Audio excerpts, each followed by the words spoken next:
Któregoś razu, któregoś lata, to było już wiele lat temu, gdzieś tam w latach 2000, w nocy przebudziłem się w swoim łóżku i patrzę i nad sobą widzę około 1,5 metra nade mną sondę z takiego jakby metalicznego materiału, z której wychodziły takie odnóża wiszące.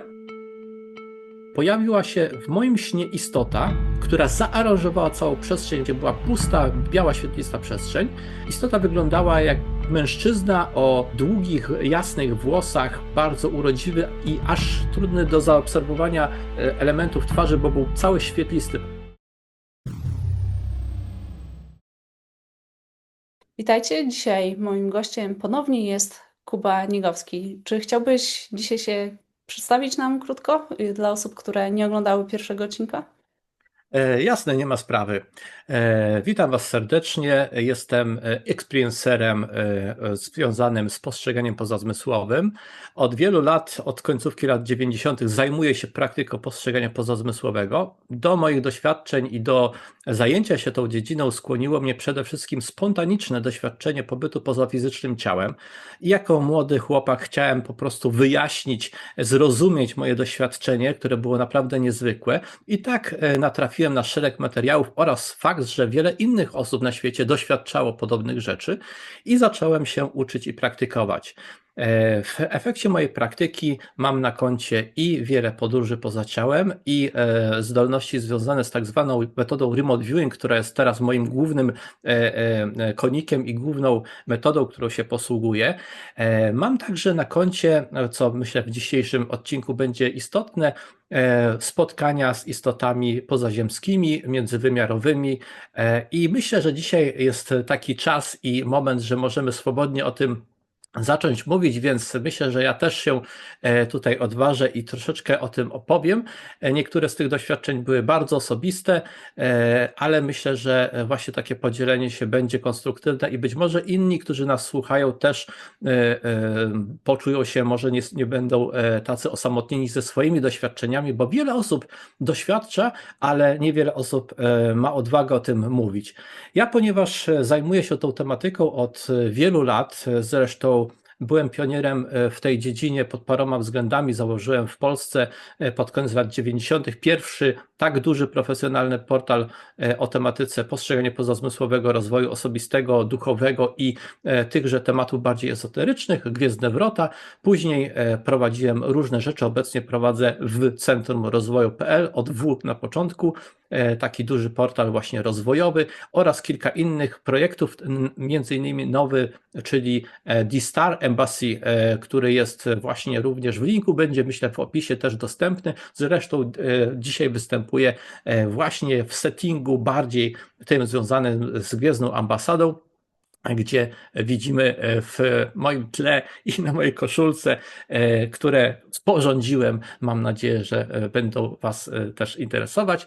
I dzisiaj zajmiemy się doświadczeniami bezpośrednimi, naszymi empirycznymi doświadczeniami, ponieważ uważam, że nic tak nas nie rozwija, nic tak nas nie wzbogaca i nie jest tak wiarygodne jak nasze własne doświadczenia. Możemy słyszeć tysiące historii, tysiące relacji od różnych experiencerów, od różnych autorów i tak dalej. I to może nas wzbogacać, inspirować i oby tak było, zachęcać do dalszego rozwoju, poszukiwań, ale najważniejsze jest to, żebyśmy mieli też swoje doświadczenia, bo na nich możemy się opierać. Ja się opieram na swoich i staram się też umożliwić innym zdobycie właśnie poprzez naukę tych umiejętności, zdobycie swoich doświadczeń. Także myślę, że dzisiaj będziemy mówili o doświadczeniach i związanych ogólnie z postrzeganiem pozazmysłowym, ale dzisiaj się ukierunkowujemy na kontakt z cywilizacjami pozaziemskimi, międzywymiarowymi, inteligencjami pozaludzkimi, jak teraz się też na to czasami mówi.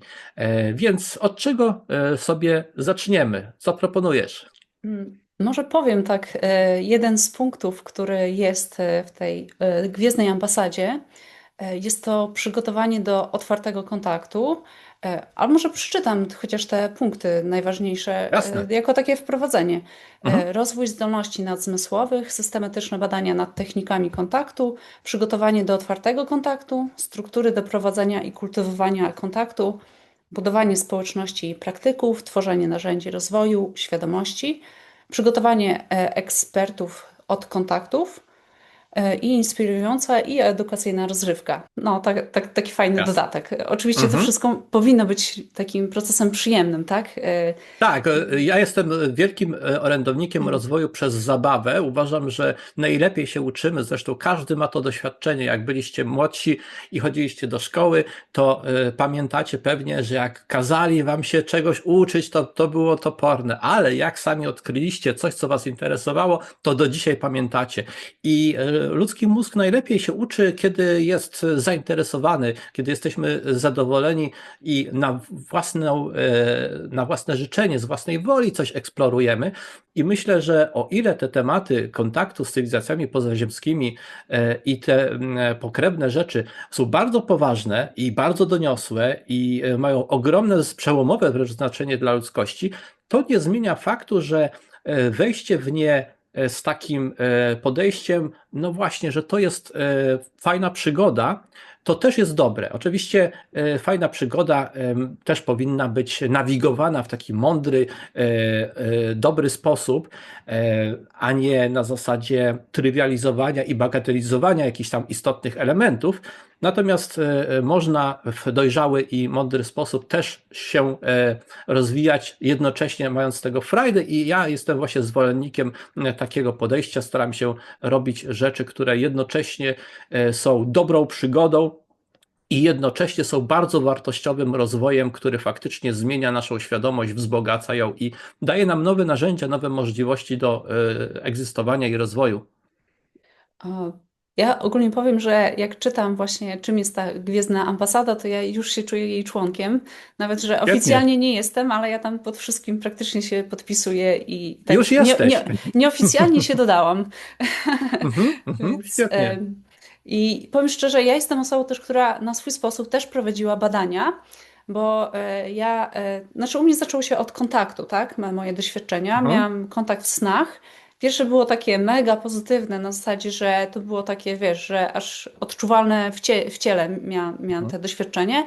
Drugie, wiem, to będzie doświadczenie, o które będę chciała Cię zapytać, bo wspominałeś wcześniej. To miałam doświadczenie z szarakami. Mhm, Tego się przestraszyłam, ale tak jakby tam nic mi złego się też nie działo, tylko był to dla mnie szok poznawczy po prostu. mhm, Ale mhm, praktycznie od razu to, co ja czułam na samym początku, to była ekscytacja, że w ogóle, że jest możliwość taka, że faktycznie, że nie jesteśmy sami. I w stosunkowo krótkim czasie znalazłam protokół C5 mhm, i w bardzo krótkim czasie jakby go zastosowałam i miałam sukces tutaj. Czyli pojawił się po prostu statek. I mhm, mhm, później miałam już tych doświadczeń jeszcze więcej.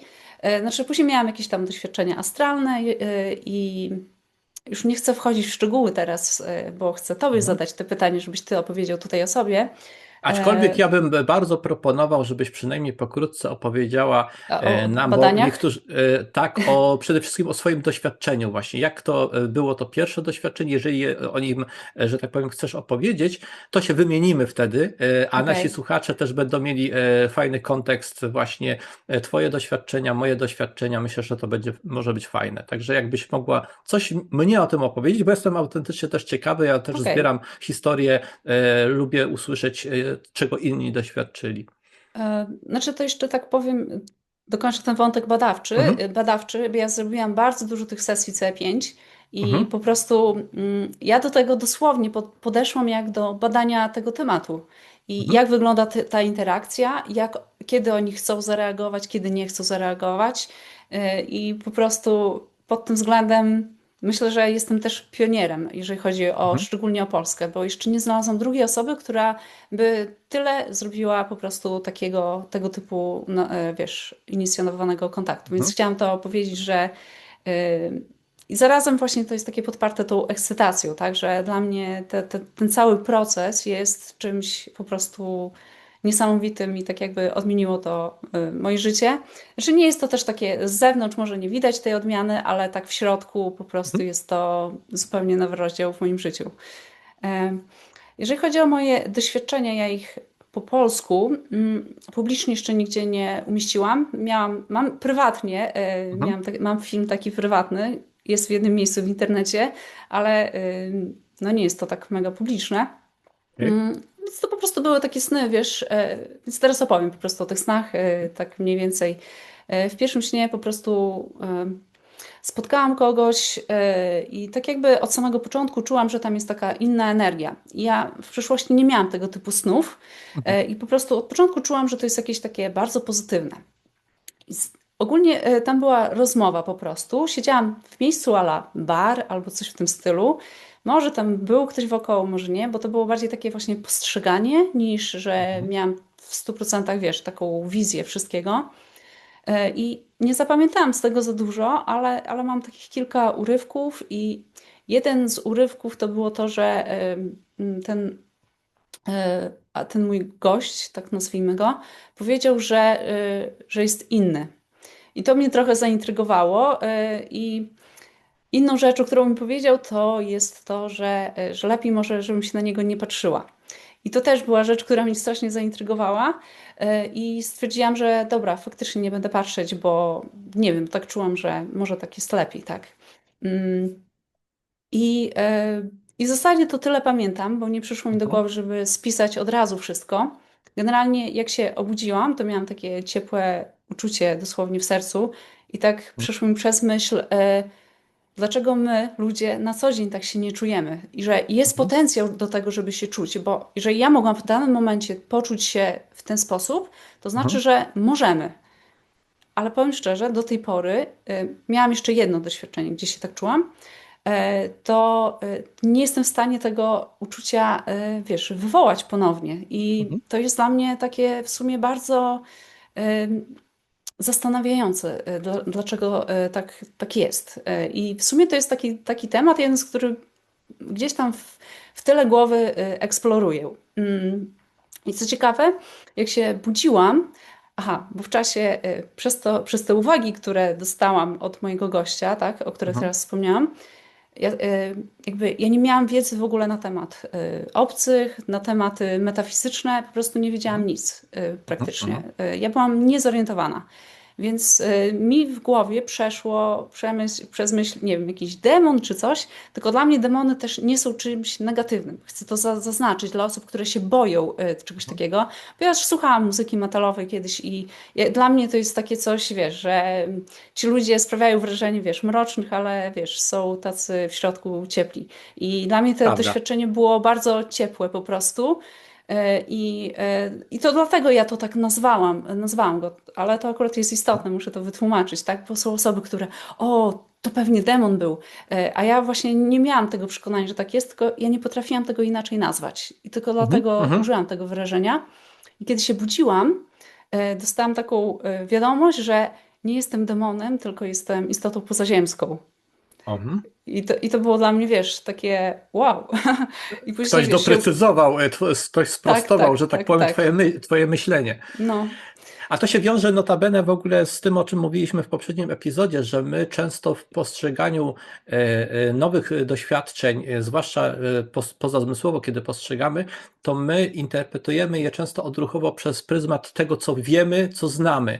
Więc jeżeli ktoś nie ma, dlatego zresztą ludzie religijni w przeszłości zwłaszcza, bardzo często, kiedy stykali się z różnymi istotami świetlistymi i tak dalej, to interpretowali, że to Matka Boska się objawia, że to Jezus się objawia i tego typu rzeczy, bo znali tylko ten pryzmat religijny, więc tylko przez ten pryzmat potrafili, notabene pytałaś mnie ostatnio o ciekawe sesje remote viewing i mi zupełnie wyleciało, jak ciekawe były sesje na temat Fatimy oraz kilku innych miejsc, gdzie mamy bardzo powtarzalne schematy i mówiąc pokrótce, no to ewidentnie były istoty, które nie były Matką Boską, tak? To ludzie zinterpretowali to wszystko jako Matkę Boską, a to były istoty pozaziemskie, istoty z pewnej energetycznie i technicznie zaawansowanej bardziej cywilizacji. Także dlatego to jest przykład na to, że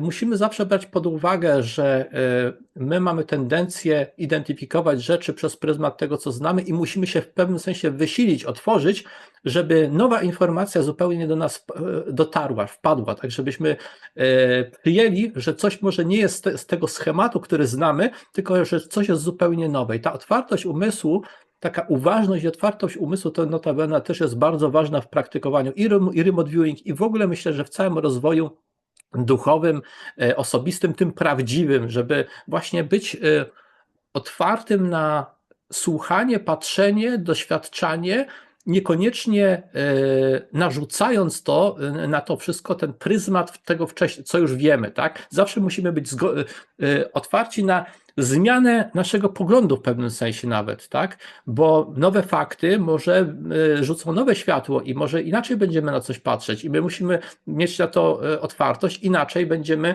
dogmatycznie i niemalże praktycznie religijnie podchodzić do takich tematów, co moim zdaniem nie jest do końca optymalne. A drugą rzeczą, którą chciałem dorzucić do tego, co powiedziałaś, to to, że ja też znam to uczucie, znam to doświadczenie, kiedy w snach doświadczamy uczuć i wrażeń, które nigdy nie towarzyszyły nam na jawie i są to często tak silne, znacznie silniejsze wrażenia w ogóle i przeżycia niż te, których na jawie żeśmy doświadczali. Ja od dziecka miewałem i takie sny, w ogóle miałem jako dziecko takie sny z takimi doświadczeniami, które no, dziecko nie może mieć takiej wiedzy, takich doświadczeń, zrozumienia takich emocji, które ja doświadczałem i tych fajnych jak głęboka miłość i tych trudnych jak, nie wiem, śmierć ukochanej osoby i tak dalej. Miałem takie sny, które traktuję jako po prostu doświadczenia, przebitki z innych wersji mnie w innych rzeczywistościach, mówiąc krótko.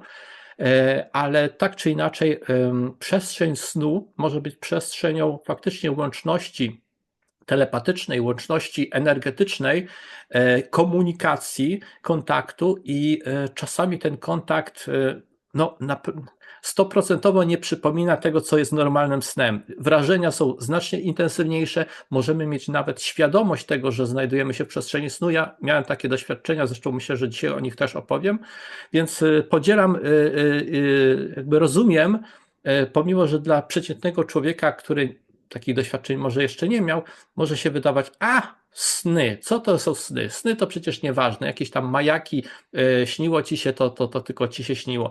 Ludzie współcześnie zwłaszcza sny bagatelizują, a moim zdaniem niesłusznie, bo jest to pewna przestrzeń egzystencji i właśnie tak jak mówię, często kontaktu, bo oczywiście mamy i te sny, które są procesowaniem naszych jakichś zgromadzonych danych w mózgu, mówiąc tak brzydko i przyziemnie, ale mamy też inne sny, które są absorbowaniem doświadczeń z innych miejsc, innych światów, bądź różnego rodzaju kontaktami i one też masowo występuje. Jest bardzo wielu ludzi, którzy tego typu rzeczy wbrew pozorom doświadczyli. Ja mogę się odnieść jeszcze do tego wątku religijnego, którego powiedziałeś. Powiedziałam, że osoby, to jest taki dyskwalifikator, jeżeli chodzi o kontakt inicjowany. Jeżeli ktoś chce zainicjować kontakt, nie może mieć takiego podejścia, czczę te istoty, one są lepsze ode mnie, one są bardziej rozwinięte, mądrzejsze, inteligentniejsze, a jestem taki nieznaczący w ogóle, kim ja jestem. Więc Zgadza to się. są bardzo niskie wibracje i tak chciałam jako dla osób zainteresowanych tematem to zaznaczyć.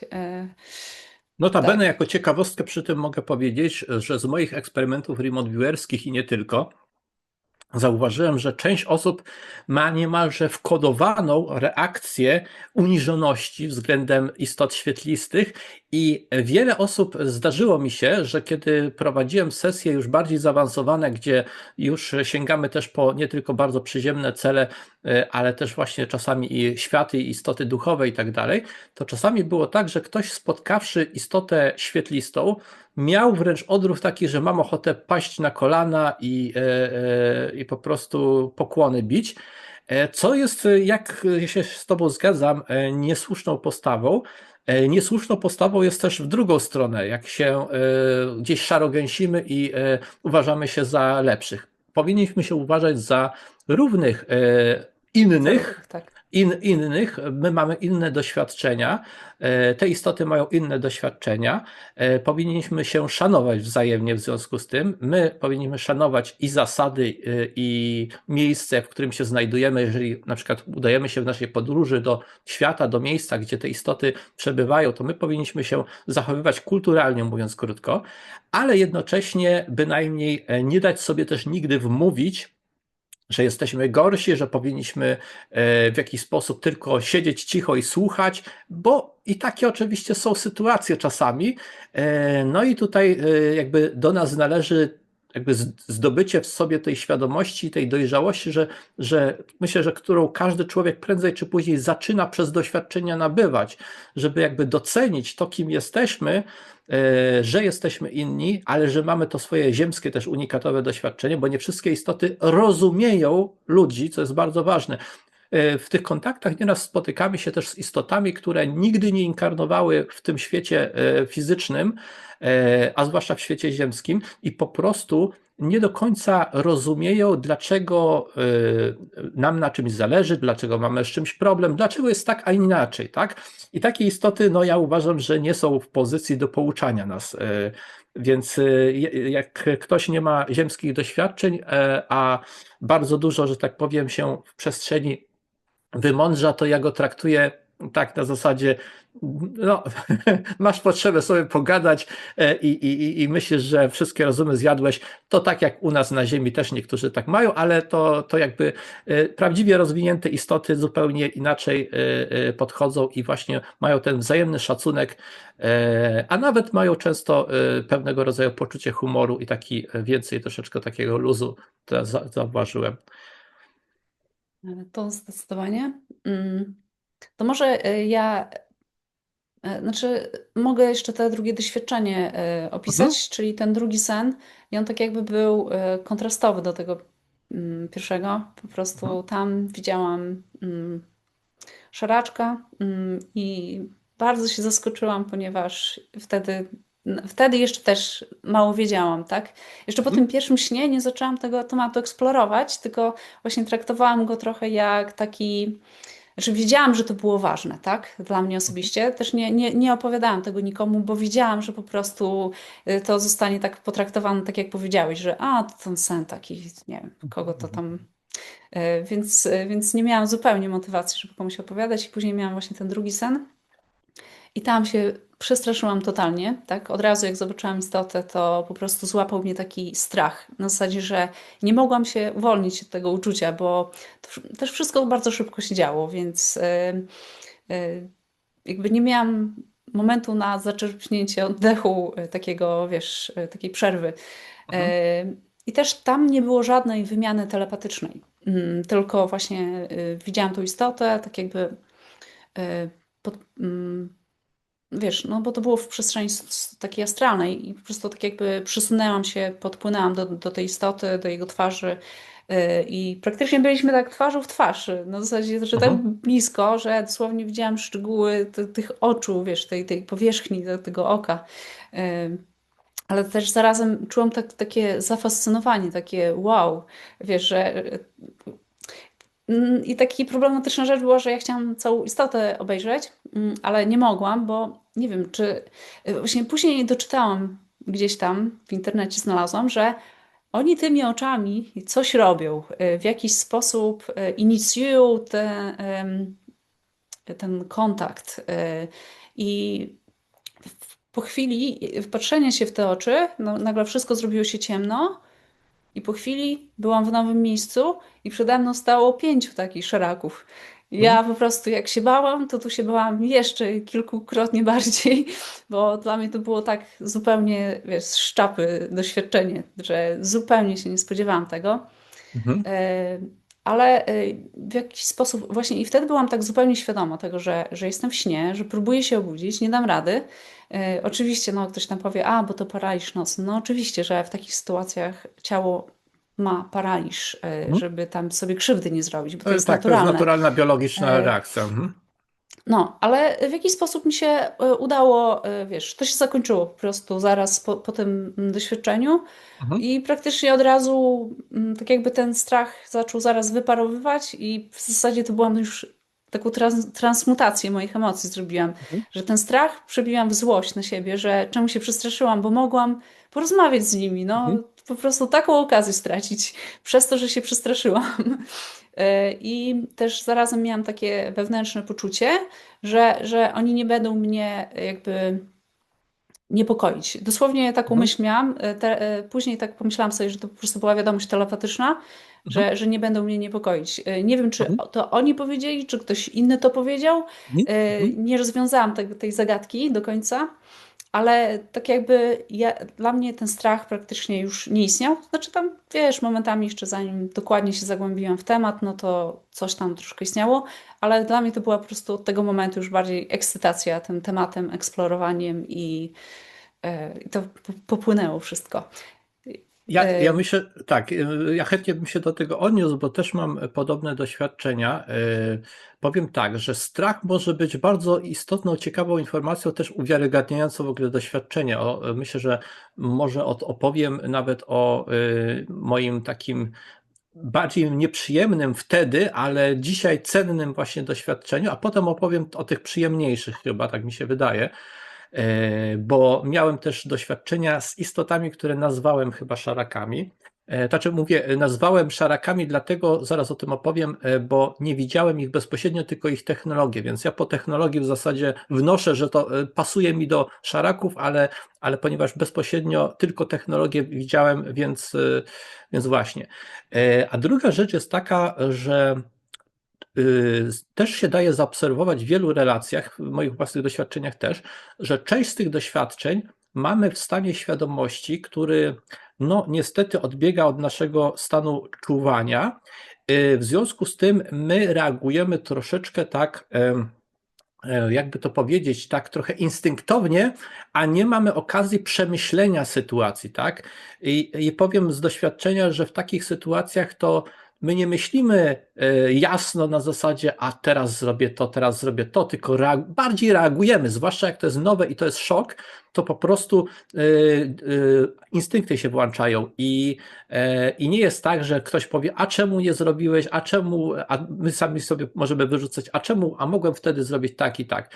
No, jeżeli włączają się instynkty, włączają się emocje a nasza logika jest troszeczkę przytłumiona wtedy, zwłaszcza w tych stanach takich półsnu i tych stanach takiej świadomości, gdzie my troszeczkę bardziej jakby z tej przestrzeni astralnej chyba też zdarza się, że doświadczamy, to inaczej umysł funkcjonuje w tym stanie i niestety nie zawsze mamy nad tym taką kontrolę, jakbyśmy chcieli. Ja opowiem Wam w takim razie i Tobie przede wszystkim o doświadczeniu też z tym, co nazwałem prawdopodobnie szarakami i które było z tych takich trochę traumatycznych, ale z perspektywy czasu też cenię sobie to doświadczenie, bo ono jest jednym z tych, które też dokłada się do mojej wiedzy o tym takiej empirycznej, co się dzieje i jak to może wyglądać. Otóż któregoś razu, któregoś lata, to było już wiele lat temu, gdzieś tam w latach 2000, w nocy przebudziłem się w swoim łóżku, przebudziłem się i patrzę i nad sobą widzę około 1,5 metra nade mną e, e, sondę z takiego jakby metalicznego materiału, taka troszeczkę jak takie spłaszczone jajo, taka pestka jakiegoś, nie wiem, awokado czy coś, taka troszeczkę taka bardziej jak spłaszczony, ale nie całkiem dysk, z której wychodziły takie odnóża wiszące i ona lewitowała bezpośrednio około 1,5 metra nad moim łóżkiem. Jej szerokość bym określił na jakieś 2 metry. Wysokość nie wiem, bo była nade mną, więc nie wiem, jaki obiekt był wysoki. I jeżeli zdarzy Wam się coś takiego, że budzicie się w swoim łóżku i nad Wami wisi metaliczny obiekt tego typu, to zapewniam Was, że nie myślicie logicznie, tylko ja po prostu doznałem paraliżu ze strachu. Po prostu moja reakcja była taka, że byłem instynktownie w taki sposób przestraszony, że nie mogłem się ruszyć. Czułem się sparaliżowany, jak zwierzę sparaliżowane strachem po prostu. Sonda unosiła się nade mną i wykonywała nade mną jakiś zabieg. Ja się w trakcie tego zabiegu ewidentnie jakiś zabieg, jakieś badanie przebudziłem. Ona się znajdowała w moim pokoju. Miałem wtedy wrażenie, takie bardziej, bo nie widziałem do końca, ale miałem wrażenie, że okna są pootwierane na oścież w pokoju. Nie wiem, czy to była jakaś racjonalizacja mojego umysłu dla jej znalezienia się fizycznie nade mną, czy była to przestrzeń, powiedzmy, energetyczna, w której tak właśnie było, nie mam pojęcia, ale to taki tylko dodatek, było lato, zresztą czułem po prostu takie rześkie jakby powietrze letnie i tak dalej, ale wszystko wyglądało i w odbiorze było totalnie namacalne. Sonda ta, zauważywszy, że ja się przebudziłem, zaczęła do mnie mówić, uspokajając mnie głosem takim metalicznym, trochę jak przez głośnik, jak tak syntezator mowy, o właśnie trochę jak syntezator mowy starego typu. I uspokajała mnie w jakiś sposób na zasadzie, że wszystko będzie dobrze, że zaraz zaśniesz, nic nie będziesz pamiętał, coś w tym stylu. Nie pamiętam dokładnych słów, bo to było 20 parę lat temu. Ale były to jakieś słowa właśnie takie uspokajające, co wcale nie wzbudziło mojego zaufania i spokoju, tylko ten metaliczny, syntezatorowy głos po prostu był dla mnie dość szokujący. Następnie, to jest dość istotny, śmieszny, nieśmieszny, ale element. Ja byłem tak przestraszony, że bałem się poruszyć, a moja głowa leżała troszeczkę bokiem i miałem rozchylane usta. I ciekła mi ślina po prostu normalnie z ust na poduszkę i byłem tak, w ogóle nie myślałem, żeby w ogóle nawet drgnąć. I mówię o tym dlatego, że zaraz po tym, kiedy to doświadczenie się w ogóle skończyło, to ja się z powrotem przebudziłem w cudzysłowie i całą poduszkę miałem mokrą od tej śliny. Czyli tutaj ja widzę połączenie fizyczne, tak, że ja doświadczałem czegoś fizycznego, odczuwałem, ślina mi upływa, potem jest przerwa, reset, jak się to zakończyło.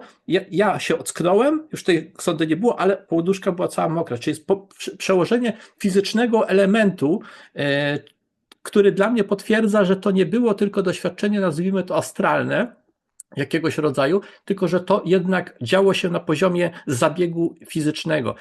Pod koniec tego zdarzenia ta sonda wysunęła takie ramię ze strzykawką z żółtym płynem, duża strzykawka z żółtym płynem, takim lekko świecącym, i wstrzyknęła mi to. No i to mówiła wtedy, że właśnie coś tam zaraz zasnę, że spokojnie. I na tym i koniec, urwało się. Potem właśnie się wybudziłem i ocknąłem się, już miałem to, poduszka była mokra. Przyznam, że przez kilka dni bałem się zasnąć. Pomimo, że już wtedy ja w ogóle miałem jakieś doświadczenia, takie out of body experience i tak dalej, natomiast ja wtedy nie interesowałem się bardzo cywilizacjami pozaziemskimi, nie tak bardzo, a już w ogóle takie cywilizacje, te takie bardziej fizyczne, mnie nigdy wtedy nie interesowały, bo kiedy zacząłem mieć doświadczenia poza ciałem, mnie interesował świat opiekunów duchowych, mnie interesowały te przestrzenie, powiedzmy, życia po życiu i bardziej duchowe przestrzenie, a cywilizacje i takie relacje o istotach takich, że jakieś tam szaraki, jakieś rzekomo latają, porywają, robią eksperyment, po prostu mnie to w ogóle nie przyciągało. To nie było tak, że ja miałem to doświadczenie, bo się gdzieś tam, nie wiem, naczytałem czy coś, wręcz przeciwnie, to było tak, ignorowałem takie rzeczy, w ogóle ignorowałem takie rzeczy, a tutaj nagle coś takiego. No i właśnie to mówię, to było bardzo mocne i zapewniam was, że jak takie coś się dzieje, to nie jest tak, że sobie zaraz bym tam, nie wiem, złapał tą sondę, ukręcił jej czułki i bym skolekcjonował i bym potem się mógł pochwalić. No nie, to po prostu to był taki poziom strachu, panicznego, szoku, że ja tylko leżałem i po prostu w cudzysłowie modliłem się, żeby się nic więcej nie działo, tak? I do dzisiaj muszę powiedzieć, że ja nie mam pojęcia, co ta sonda ze mną robiła i zrobiła, tak? Nie dowiedziałem się tego później. No i po prostu i tak, to jest jedno z doświadczeń tego typu. Na szczęście mam też kilka innych takich, które są znacznie bardziej pozytywne, ale też są bardziej dziwne. Także jeżeli to wydaje wam się dziwne, to inne są jeszcze dziwniejsze. Nie wiem, czy chcesz, żebym opowiedział, czy coś na ten temat jeszcze tego typu doświadczeń, czy chcemy coś Mhm. rozwinąć, czy chcemy. Ja bym powiedziała, że może pytanie do widzów, tak, że czy oni by chcieli właśnie rozwinięcia jakichś, czy mają jakieś pytania. No właśnie to tak wygląda ten kontakt. On nie jest tylko taki, że o, jest wszystko super, tak, że dla nas to też jest ten szok do przetrawienia i nie zawsze dzieją się nam naprawdę złe rzeczy, bo tam nic, znaczy wiesz, no nie mówisz tam, że nie wiem, uwijałeś się z bólu czy coś w tym stylu, Tak, tak? tak, właśnie. Czasami tak Tak, przedstawiane są te tematy, że dzieje się nie wiadomo co. Ale tak naprawdę tu większym problemem jest nasz szok na tą tak. sytuację, niż że faktycznie dzieją się jakieś złe rzeczy. E, Często tak no. bywa. Tak myślę.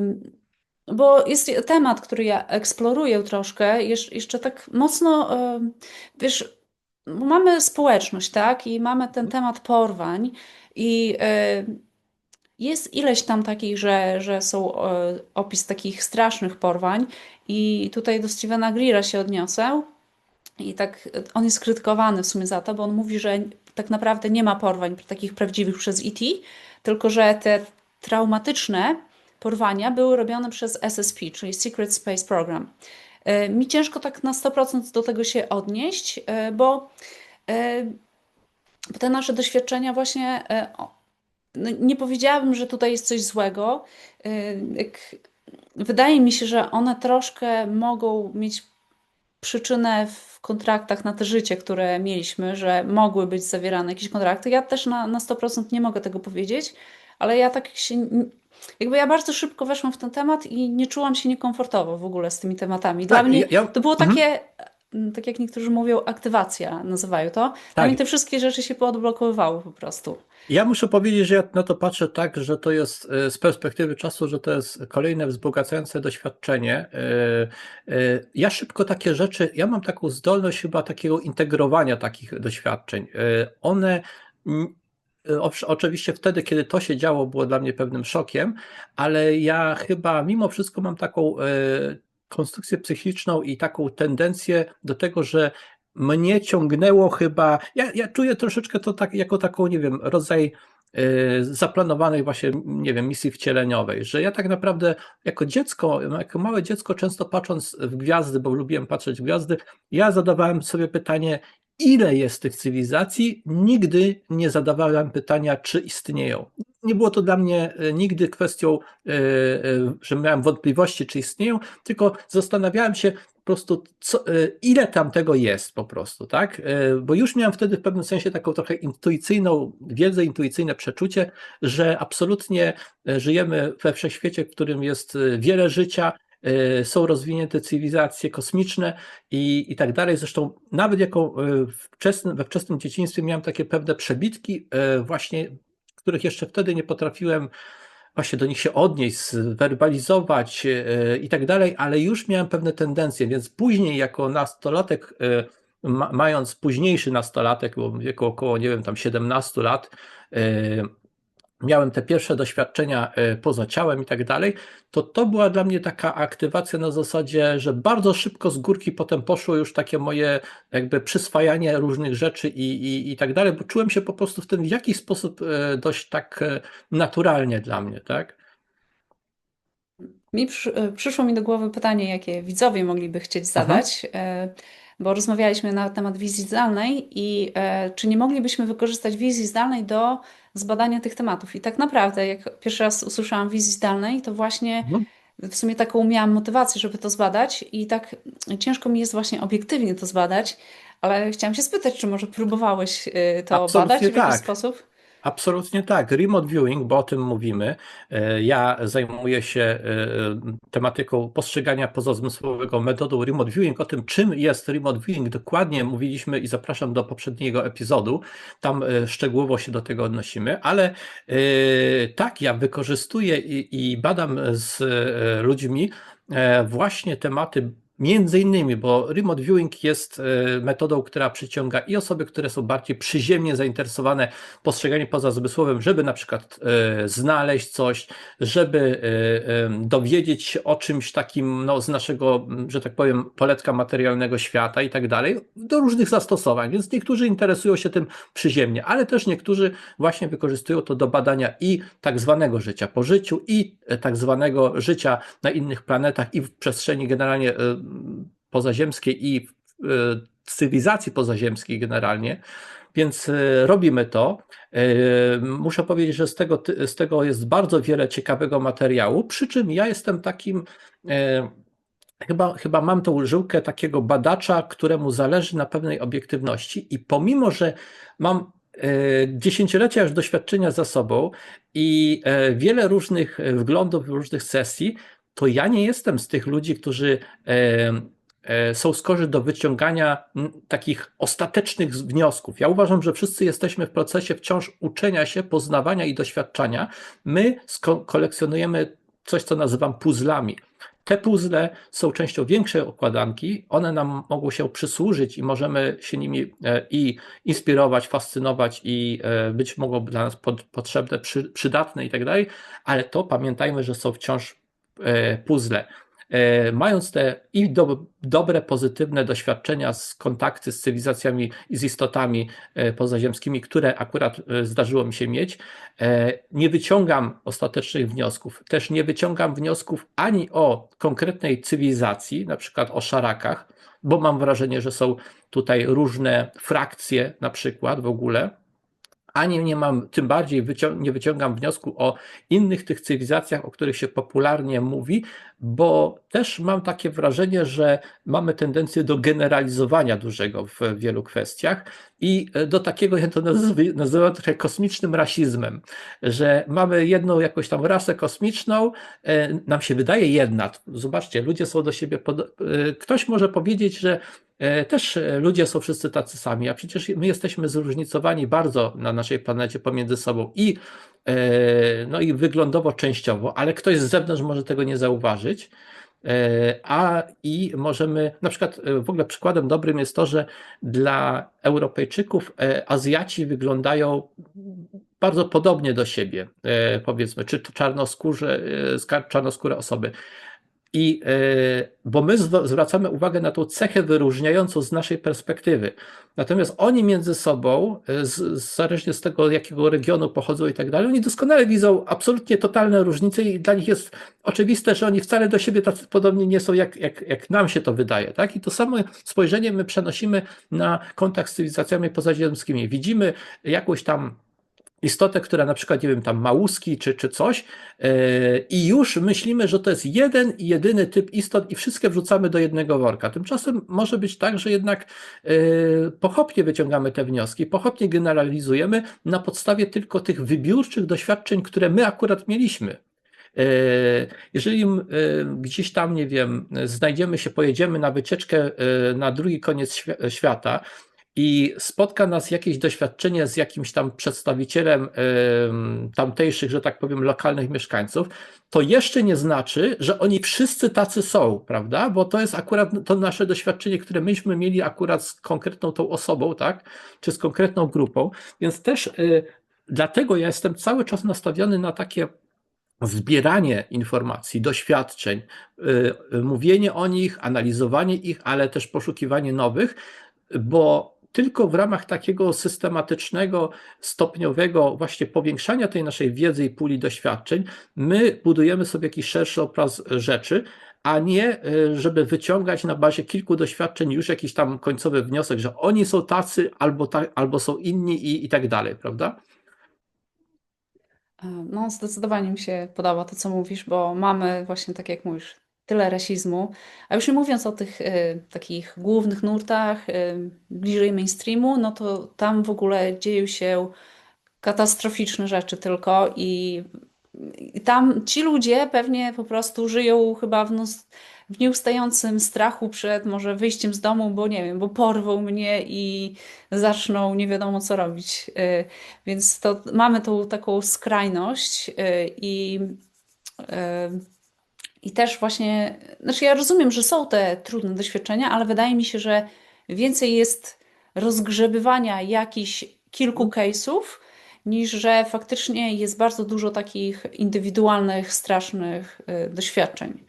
Ja, Tak, tak, ja, tak to ja tutaj postrzegam. powiem, bo to myślę, że to jest warty uwagi wątek, że i te fajne, inspirujące historie, i te historie straszne istnieją, ale ludzie często popełniają właśnie ten błąd zamykania się w pewnej bańce tego, na czym się skupili. I na przykład dlatego tak bardzo są, moim zdaniem, pewne takie mroczne teorie spiskowe niebezpieczne w tym znaczeniu, że one nakierowują ludzi na wchodzenie w ten aspekt konkretnej rzeczywistości. Tymczasem wtedy zapominamy, ja mówię to na swoim przykładzie, bo jak zaczęły mi się zdarzać jakieś dziwne pewne rzeczy, w pewnym momencie te mniej przyjemne, to też na pewien czas w swoim życiu popadłem w takie, tutaj rządzą jacyś reptilianie, jest jakiś spisek i w ogóle i tak skupiłem się troszeczkę bardziej na tym. Początkowo to odrzucałem, potem zacząłem gdzieś tam w tym kierunku iść. I zacząłem mieć bardzo, trzeba to podkreślić, bardzo nieprzyjemne ataki energetyczne, tak to się no to popularnie mówi. Miałem bardzo nieprzyjemne doświadczenia, które mnie dręczyły i fizycznie, i psychicznie. Dopiero kiedy zrozumiałem i przerobiłem cały ten temat w sobie, dotarło do mnie, że nasze skupienie na pewnej warstwie rzeczywistości sprawia, że my doświadczamy tych rzeczy związanych z tą energią i z tą reprezentacją tych aspektów tej rzeczywistości. Czyli dopiero wtedy, kiedy porzuciłem niejako te doświadczenia takie mroczne i tak dalej, porzuciłem po prostu skupienie na nich, niejako uzależnianie się od nich, można by powiedzieć, to dopiero wtedy zacząłem zmieniać się i zacząłem mieć te lepsze doświadczenia, bo otwarłem się dopiero wtedy na te nowe rzeczy i zdecydowałem się, co jest kluczowe, porzucić przywiązanie do tych rzeczy, które mnie ograniczały. Co to znaczy w ogóle porzucić przywiązanie? Zauważcie, że i dobre, i złe myśli w pewnym sensie, one potrafią tak się samo napędzać w naszej głowie. Jak na przykład mamy doła, to my myślimy o różnych mrocznych wariantach, a że to źle, te rzeczy mnie spotkały lub mogą mnie spotkać i tak dalej. To się samo napędza. Im więcej o tym myślimy, tym więcej jesteśmy jeszcze pogrążeni w negatywnym spojrzeniu na siebie, na świat, a jesteśmy na tym bardziej skupieni, więc jeszcze bardziej tego doświadczamy, tak? Więc czasami sztuką w pewnym sensie jest zdecydowanie na taki wysiłek pewien oderwania się od tego, porzucenia tego, zostawienia, niepozwalania sobie na ten kołowrotek energetyczny i mentalny, tylko przekierowania swojej uwagi i ja to nazywam dostrojenia energetycznego na wyższe wibracje, na wyższe jakości, wartości i tak dalej. I to jest, myślę, że taka wielka nauka, którą ja wyciągnąłem ze swoich doświadczeń, że rzeczywiście, bo to jest, myślę, że wiele osób się z tym zidentyfikuje.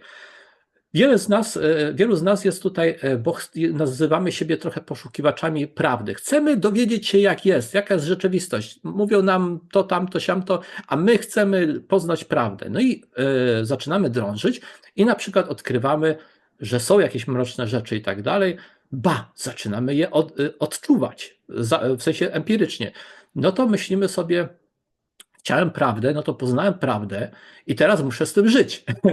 Tylko że my zapominamy, że my jesteśmy zdolni do doświadczania jednocześnie tylko pewnej częstotliwości, pewnego zakresu częstotliwości. Jeżeli jesteśmy skupieni na tych mrocznych rzeczach, to my nie zauważamy i nie doświadczamy tych rzeczy wzniosłych, świetlistych i tych fajnych.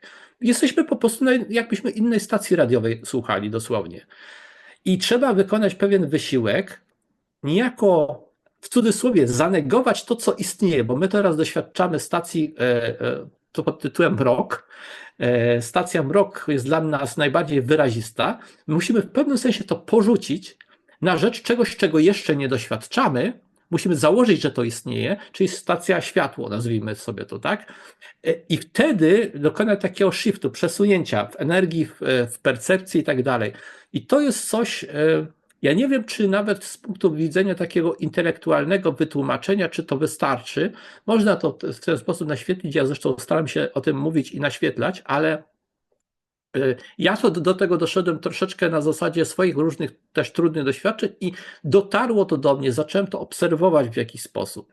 I w ten sposób możemy odkryć, że rzeczywistość jest ogromnym, wielkim potencjałem, w którym jest wszystko, o czym możemy pomyśleć i jeszcze więcej, więc naszą odpowiedzialnością jest skupiać się na takich aspektach rzeczywistości i dostarać się do takich aspektów rzeczywistości, które będą konstruktywne dla nas, konstruktywne dla otoczenia i je zasilać, w nich uczestniczyć, a nie w tych, które pozbawiają człowieka sprawczości i tak dalej, prawda, bo no, jeżeli my się koncentrujemy na tym, że źli ludzie rządzą światem, to my zrzekamy się swojej sprawczości, my wtedy porzucamy, na zasadzie mówimy, ja jestem bezsilny, co ja mogę i tak dalej. To nie jest dobry, że tak powiem, temat do skupienia moim zdaniem. Raczej lepsze jest właśnie skupienie się na tym, że okej, co mogę zrobić? I robię to i skupiamy się na tych konstruktywnych rzeczach, zasilamy się też w pewnym sensie robieniem konstruktywnych rzeczy i obserwowaniem przy okazji też konstruktywnych efektów. Ale to jest pewna praca, pewien wysiłek, zwłaszcza jeżeli wychodzimy z tego bardziej negatywnego krańca spektrum, to musimy się trochę naprawdę napracować, wysilić, żeby przeważyć z powrotem tą szalę, tak? Bo myśmy się gdzieś tam osunęli na jeden kraniec, no to musimy się troszeczkę wysilić, ale warto, uważam, i ostatecznie ja zajmuję się cywilizacjami pozaziemskimi, badając je w różnych aspektach, ale jednak skupiam się i jakby tą przestrzeń promuję, przestrzeń konstruktywnego kontaktu. Gwiezdna Ambasada jest między innymi właśnie taką przestrzenią, która jest przeznaczona do konstruktywnego, wzbogacającego, pozytywnego kontaktu. Takie cywilizacje zapraszamy do kontaktu, na takich cywilizacji poszukujemy, a przy okazji czasami powiemy też, można powiedzieć w pewnym zakresie, w pewnym kontekście o czymś, o tych problemach, które mogą występować, tylko żebyśmy robili to tak umiejętnie, żeby nie straszyć ludzi, bo straszenie, no niestety, dostraja do tych rzeczy, które nie są fajne. I to jest właśnie ta odpowiedzialność, że ludzie, którzy szukają prawdy i coś znajdują, muszą rozumieć konsekwencje, co to robi z ludźmi, kiedy przekazują niektóre takie bardzo mroczne historie. Więc trzeba o tym umiejętnie mówić, tak? Jeżeli już. Tak uważam. Masz bardzo ciekawy punkt widzenia i wydaje mi się, że to jest właśnie te prawo przyciągania, o którym się mówi w środowisku, tak? I ciężko powiedzieć, że tak nie istnieją te negatywne byty, tak? Ale tak jakby na swój sposób naszą uwagą troszkę to karmimy. To jest temat, który jeszcze eksploruję, ale fajnie Niech było sobie słyszeć istnieją, twój tak, niech sobie widzenia. istnieją u siebie, niech się zajmują swoimi sprawami, w sensie my możemy, rzeczywistość jest, jak mówię, często wielopoziomowa. Ziemia, to jest, znowu odniosę się do takiej teorii spiskowej, niektórzy mówią, Ziemia to jest więzienna planeta, że tutaj się jakieś pułapki na duszę zasadza i tak dalej. Możecie się prędzej czy później zetknąć z taką informacją, z taką teorią. Ja powiem tak, widziałem coś, co wyglądało mi na pułapki na ciała astralne i tak dalej. Ale one sobie istnieją na pewnym poziomie częstotliwości i wystarczy wyjść poza ten poziom częstotliwości, przestać się nimi interesować, zamartwiać i po prostu partycypować w ogóle w tej całej teorii i w tym poziomie rzeczywistości, żeby w ogóle je ominąć, tak? Czyli pułapką główną jest nasze przywiązanie przekonaniowe, przekonaniami, przywiązujemy się do pewnej wizji rzeczywistości, przyjmujemy wtedy tą rzeczywistość i zgadzamy się niejako na uczestniczenie w tej rzeczywistości. Dlatego my musimy się nauczyć nawigować w rzeczywistości na zasadzie, jakie rzeczy ja chcę zaaprobować jako tą część rzeczywistości, w którą ja będę wchodził, dalej eksplorował i będę w niej uczestniczył. I to zawsze musimy jakby to deklarować i musimy podtrzymywać tą deklarację, bo jednego dnia możemy o tym pamiętać, a innym razem dać się trochę wciągnąć w jakieś tam cięższe tematy. Musimy wrócić i pamiętać o tym, żeby właśnie trzymać pewien poziom, bo my się tego uczymy jako istoty ludzkie tutaj, uczymy się tego, więc to jest pewien proces, to jest, nie jest jeden dzień i wystarczy, tylko po prostu my cały czas musimy o tym w jakiś sposób troszeczkę pamiętać i sobie przypominamy notabene, dlatego fajnie się pracuje z ludźmi w ogóle właśnie na takich zajęciach, na podcastach, na remote viewing, że my po prostu przypominamy sobie wzajemnie o tym, co wiedzieliśmy, pamiętaliśmy, tylko nagle nam umknęło z głowy, bo żeśmy się do czegoś tam innego przywiązali. Więc wzajemnie sobie przypominamy i to jest moim zdaniem fajne, pozytywne i bardzo konstruktywne. Ja może dodam od siebie, że po prostu też nie należy uciekać od tej ciemności na zasadzie, bo uciekanie od ciemności też jest tako niskowibracyjne według mnie. Nie powinniśmy się po prostu bać tej ciemności, tych niskich Ale z nią wibracji. też, ale też z I nią być nie w walczyć. stanie- Ja bym powiedział, że uciekanie, a walczenie, to trzeba to dobrze rozumieć. Powiem Ci o moim trochę takim doświadczeniu. Był taki właśnie okres, że kiedy stykałem się z tymi mroczniejszymi aspektami rzeczywistości, percepcją pozazmysłową, ale to się przekładało wręcz na odczucia w ciele fizycznym i tak dalej, także to było bardzo mocno, że tak powiem, doświadczalne, to ja zainteresowałem się i praktykowałem przez pewien czas tak zwaną walkę astralną, zdolności po prostu kierowania energią w celach ofensywno-defensywnych. I wydawało mi się, że to jest rozwiązanie, że właśnie, żeby się zabezpieczyć i tak dalej, to trzeba sobie zbudować super tarczę. Nie jedna osoba na to mogła już trafić, super tarczę sobie pobudować, a jak jakaś istota się napatoczy i będzie uciążliwa, to ją tam energią walnąć, niech aż wyleci na drugi koniec wszechświata. To działa do czasu. Problem w tym, że ta część rzeczywistości, która zawiera te takie uciążliwe istoty, ona tam zawsze będzie.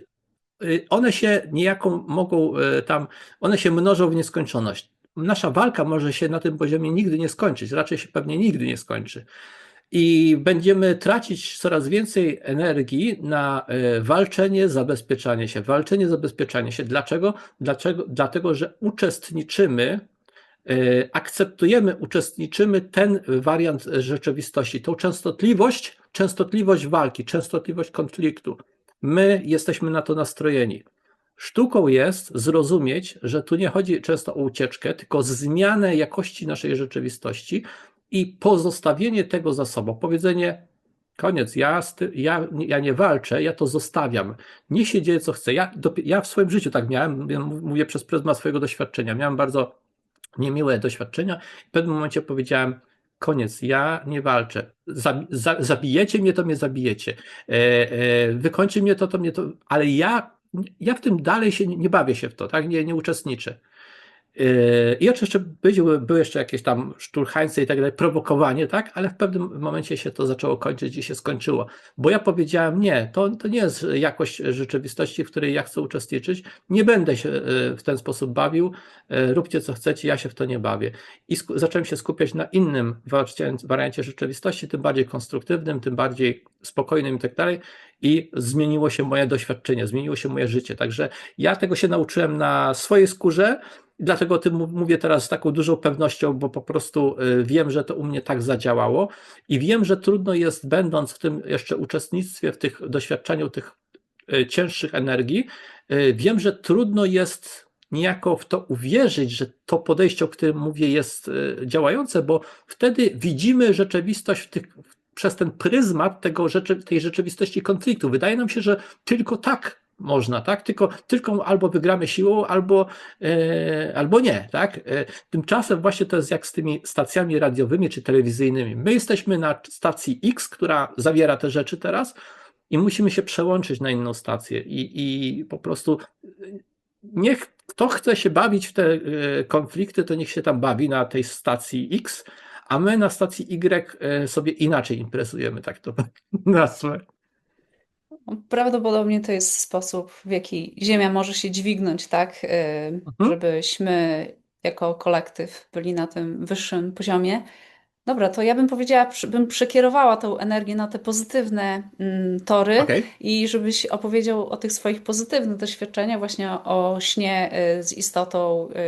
Wspominałeś dla mnie. I bo wiem, że masz jeszcze więcej historii, więc Mam kilka. więc spróbujmy się Tak. wcisnąć.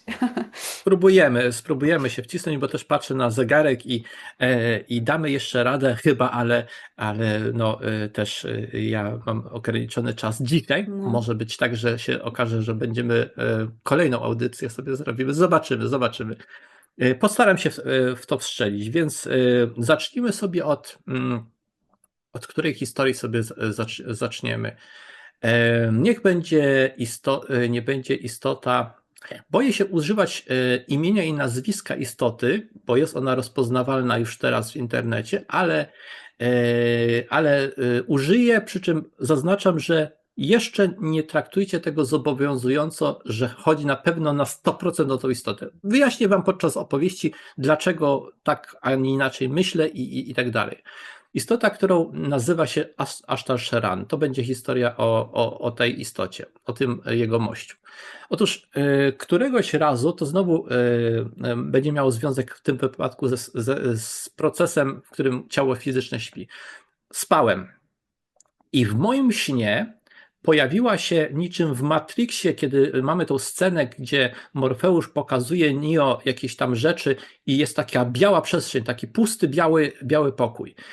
Troszeczkę na tej zasadzie pojawiła się w moim śnie istota, która zaaranżowała całą przestrzeń, właśnie była pusta, biała, świetlista przestrzeń. Istota wyglądała jak mężczyzna o długich, jasnych włosach, bardzo urodziwy i aż trudny do zaobserwowania elementów twarzy, bo był cały świetlisty po prostu w jakiejś tam szacie i tak dalej, po prostu był bardzo taka świetlista istota. I momentalnie, natychmiastowo, ja wiedziałem, że moje ciało fizyczne śpi, że on jest prawdziwy, że to nie jest element mojego snu, że on to zaaranżował. Po prostu to był taki transfer informacji, świadomości i wrażenie od tej istoty było takiej mądrości, doświadczenia, siły, taki mistrz duchowy, taki z prawdziwego zdarzenia, takie wrażenie jak mistrz duchowy. I ten jegomość powiedział do mnie coś w stylu, że przychodzi z propozycją, czy chce uczestniczyć w czymś tam. Chodziło o pewne przyszłe wydarzenia, które są aranżowane i czy ja bym chciał. I że on zwraca się do mnie ze względu na to, że ja miałem też znowu taką wiedzę intuicyjną, takie odczucie, że myśmy gdzieś tam dawno temu, tysiące lat temu, mi się kojarzyło takie okolice Sumeru albo coś w tym stylu, byli tu na Ziemi i współpracowali przy jakimś projekcie takim cywilizacyjnym.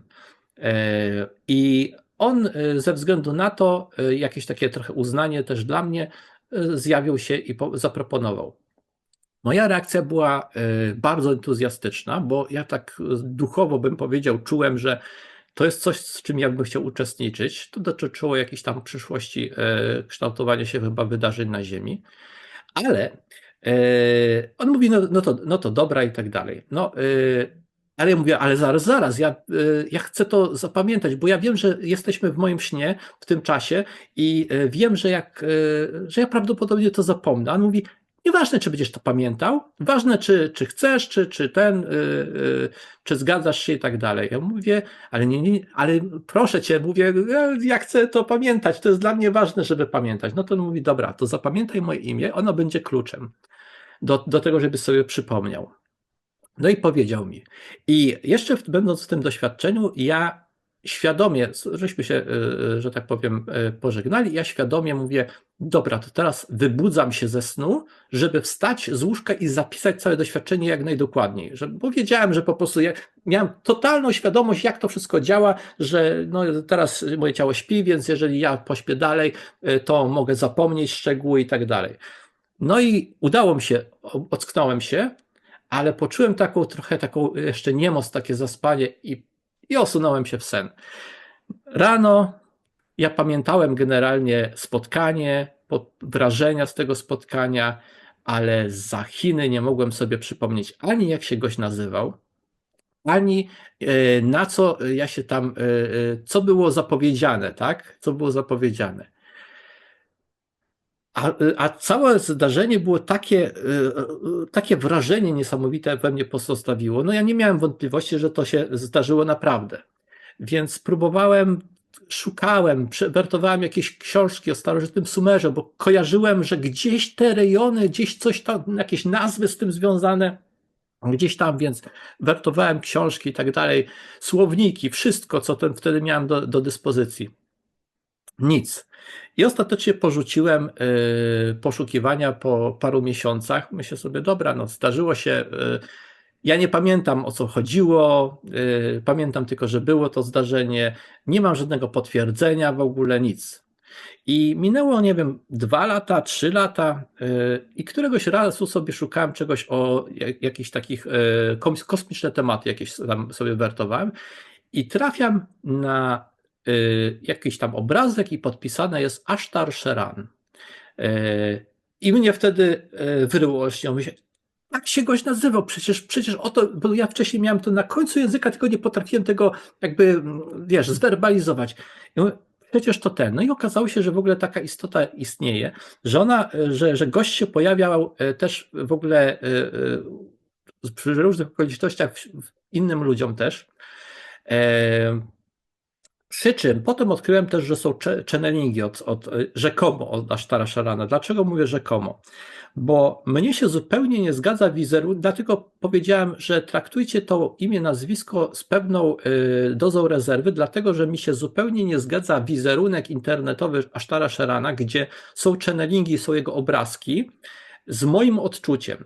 Dlatego, że channelingi zacząłem jakieś wtedy czytać i one były takie typowe, niskiej jakości channelingowe bla bla bla dla mnie.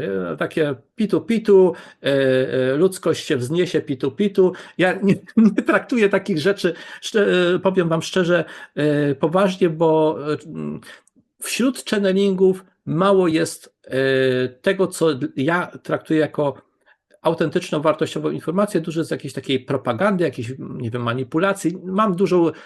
Mam doświadczenie z channelingami też, ale mam pewną taką rezerwę, więc to, co natrafiłem, nie zgadzało mi się, dlatego że w kontakcie ze mną ten człowiek, ta istota, to był bardzo taki konkretny gość, bardzo konkretny.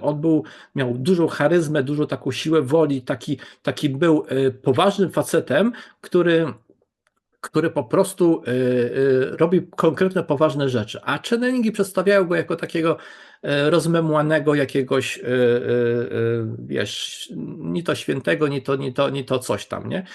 I tak te rzekomo od niego przekazy są takie dla mnie strasznie różowa ezoteryka, takie jakieś takie, wiesz, takie infantylne trochę. Więc dlatego, jak ktoś się chce dowiedzieć coś o tej istocie, to ja pod tym imieniem, nazwiskiem, to ja tak nie rekomenduję czytania specjalnie tych channelingów. Osobiście przynajmniej na tyle, na ile ja trafiłem. Może coś jest wartościowego, o czym nie wiem. Ale niemniej jednak było to dla mnie takie potwierdzenie, że ta istota z tego zdarzenia w ogóle istnieje, że ktoś inny w ogóle styczności z tą istotą doznał. Było to dla mnie do dzisiaj, ja nie wiem, co jest zaplanowane na przyszłość, na co żeśmy się umówili i w ogóle się nauczyłem z takich w ogóle różnych doświadczeń żyć w taki sposób, że okej, to jest moje doświadczenie, ale ja nie uzależniam od tego swojego życia tak naprawdę. Ja robię cały czas to, co ja uznaję za właściwe, za fajne, za konstruktywne, wartościowe, ale nie czekam na nikogo, nie czekam aż kosmici wylądują, nie czekam, a nie wiem, przyniosą na złotej tacy coś tam i tak dalej. Po prostu robię swoje, tak? I tak się nauczyłem. Pomimo, że mam właśnie tego typu doświadczenia, więc to jest jedno z nich. Czy do tego masz pytanie, zanim przejdziemy na przykład do kolejnego, mogę kolejną historię opowiedzieć? Jak tam z czasem stoisz? Ja myślę, że tak, mamy jeszcze pół godziny, 20 do pół godziny, więc myślę, że możemy się wyrobić akurat z tymi historiami. Może warto je opowiedzieć dzisiaj, bo Możemy zostawić na następny raz, wiesz, taki niedosyt, wiesz, że ludzie A, będą po możemy. prostu Także chcieli. decyduj, Ja decyduj, mogę bo... jeszcze motyw jeden poruszyć i Mhm. ewentualnie zostawimy to faktycznie na Okej, więcej, bo wydaje mi się, że to i tak wyszło długie, okej. więc zobaczymy, jakie reakcje będą Mhm. osób. I chciałam powiedzieć tutaj, wspomniałeś o zgodzie, że żebyś wyraził, bo w tym, Mhm. w tym doświadczeniu musiałeś zgodę wyrazić. I te zgody są bardzo istotne, te, które wyrażamy i czasami po prostu ich nie pamiętamy. I po prostu te zgody są też istotne, na przykład jak kontakt inicjowany jest C5, tak? Że Mhm. ty musisz w ogóle, bo może nie miałeś kontraktu na życie, żeby mieć ten kontakt, tak jak ja, że wiesz, że mogli w śnie się ze mną skontaktować, czy z Mhm. tobą, tak? Bo wydaje mi się, że jak nie masz tego kontraktu, to może tego nie być, ale możesz w każdym momencie tą zgodę wyrazić, tu i teraz. I możesz ten kontakt zbudować Tak. w ten sposób. Więc jakby ktoś się martwił właśnie, że o, ja może nie mam takich galaktycznych połączeń czy coś takiego, to tak naprawdę to wszystko jest takie płynne i ty masz jakby tą moc w każdym momencie. Ale E, dodam też do tego, bo wydaje mi się, bo ja też się zastanawiałem dużo na temat tego, o czym się mówi, czyli te tematy kontraktów wcieleniowych, różnego rodzaju zgody i tak dalej. Ja powiem Wam tak, że widzę, że pewne rzeczy są ustalane wcześniej, faktycznie są przygotowywane wcześniej. Zresztą nie jest to takie dziwne, tak? Biorąc pod uwagę, że nasze życie jest pewnego rodzaju, może być pewnego rodzaju misją zaplanowaną. My jesteśmy istotą duchową, która doświadcza, ma doświadczenie tutaj na Ziemi w ciele fizycznym, ale my istnieliśmy wcześniej i mogliśmy mieć pewien plan i często mieliśmy jakiś plan. Natomiast ja bardzo mimo wszystko z tymi zgodami, kontraktami traktuję to na zasadzie, uważam, że jeżeli się na coś zgadzamy, to my powinniśmy być w stanie pewnego wiedzy i świadomości, gdzie naszą zgodę można i my możemy też traktować jako wiążącą, bo jeżeli ktoś nas, nie wiem, zamota i my się na coś zgodzimy, ale nie o to nam chodziło, to ja nie traktuję wiążąco takiej zgody, nie traktuję takiego w cudzysłowie kontraktu. I na przykład są takie istoty, które próbują tak nam mataczyć i motać i mówić, o, bo ty się zgodziłeś i tak dalej. Ja mówię wtedy, e, raz, że jeżeli ja się nie zgodziłem w pełni rozumiejąc, na co się zgadzam, to nie traktuję tego wiążąco, sorry. A dwa, uważam, że mamy prawo też do zmiany zdania, tak w ogóle, bo to działa w obie strony. Możemy teraz nowe połączenia tworzyć, nowe współprace, tak to nazwijmy, i też na skalę kosmiczną. I to jest fajne, że możemy w każdej chwili zdecydować się, że na coś się otwieramy, w czymś będziemy uczestniczyć i świetnie. Ale też jeżeli odkrywamy po czasie naszego rozwoju, że pewne rzeczy nam już nie odpowiadają, to możemy je zakończyć. Możemy powiedzieć: OK, wtedy było tak, wtedy miałem taką świadomość, wtedy to się sprawdzało, teraz decyduję inaczej. I też możemy bardzo jestem uczulony na to, żeby nie traktować idei kontraktów przedwcieleniowych i tego typu rzeczy jako takiego lewara na zmuszenie ludzi do akceptowania doświadczeń, których sobie nie życzą. Także zawsze pamiętajmy, że mamy prawo do decydowania o sobie, ja tak uważam. Ktoś może to uszanować, ktoś może tego nie uszanować, niestety, ale to nie czyni jakby tej sytuacji właściwą, tak? Czyli my możemy i powinniśmy deklarować, chcę tego nie chcę, koncentruję się na tym, co chcę oczywiście i tak. Także to jest moje 3 grosze odnośnie kontraktów wcieleniowych i tych nowych. Jeżeli one zostały zawarte w dobrej wierze i tak dalej, i nadal, że tak powiem, okoliczności czynią je aktualnymi, że to ma sens, tak? Bo czasami żeśmy sobie wymyślili plan dawno temu, który już dzisiaj nie ma sensu i kontynuowanie tego planu, bo była taka umowa, jest idiotyzmem, tak? Nikt nie powinien tego robić. Także trzeba zawsze brać pod uwagę po prostu że tak powiem, z rozsądkiem i w dobrej wierze działać, tak? Tak uważam. Tak myślę. To też jest temat, który eksploruję, ale mam takie poczucie, że właśnie są te kontrakty, ale właśnie można je rozwiązywać, tak? Mhm. No, to jest ciekawy temat, który jeszcze na pewno będę w przyszłości poruszać, myślę, no, tutaj na kanale. Chociaż dla niektórych jest to bardzo taki ezoteryczny temat. Dla ludzi spoza środowiska coś takiego jak kontrakty na życie to już jest taka abstrakcja, Ale jest że coraz więcej ludzi, którzy rozumieją te tematy. Wiesz, zauważyłem, że i to zawsze tak będzie, zawsze w najbliższych, że tak powiem, dziesięcioleciach wciąż tak będzie, że będą ludzie, dla których te tematy, nawet jakbyśmy o wiele bardziej, że tak powiem, je złagodzili i uprościli, to i tak będzie to za dużo dla nich.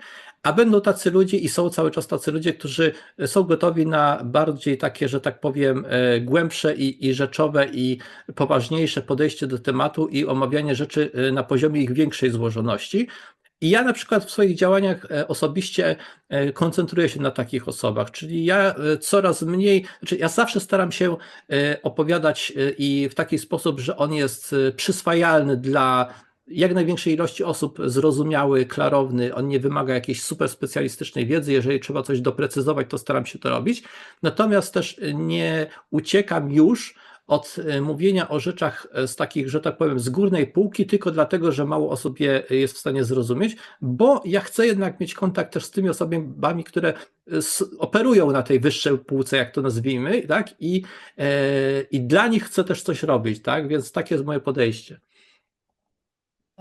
no dobra, to ja myślę, że będziemy się zbliżali do Na końca. dzisiaj jest to, myślę, że Mamy super. więcej Mhm. historii. Jak są chętne osoby, to ja zachęcam do pisania komentarzy, żeby one nas zachęciły do tego, żebyśmy zrobili ten kolejny odcinek.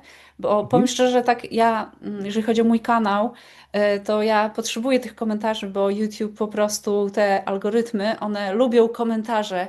Jak, Więc tak. szczerze Was zachęcam i proszę o nie, bo naprawdę Więc, robią więc różnicę. pytajcie, proponujcie też kierunki, pytajcie i zachęcajcie nas do tego, jeżeli chcecie więcej tych historii, to będzie wtedy powstanie kolejny epizod. Tutaj zawsze łapka w górę pod filmem, zawsze na YouTubie i jakiś konstruktywny komentarz i subskrypcja są jak najbardziej, to są podstawowe rzeczy i dziękujemy Wam za to. Też zapraszam na mój kanał Postrzeganie pozazmysłowe Remote Viewing, gdzie właśnie też bardziej się skupiam na samym remote viewing i opowiadam o niektórych doświadczeniach z remote viewing. Dzisiaj się bardziej w kosmiczne i duchowe tematy, powiedzmy, zagłębiamy, tak bym powiedział, ale zapraszam na postrzeganie pozazmysłowe remote viewing. Też zostawcie jakiś miły komentarz dla statystyk, dla obecności, łapkę w górę pod filmem i subskrypcję i wspierajmy się nawzajem. I myślę, że do następnego razu czekam na wasze odpowiedzi, na wasze komentarze i zależnie od tego zobaczymy, co będzie dalej. Trzymajcie się ciepło. Cześć. Dzięki, do zobaczenia.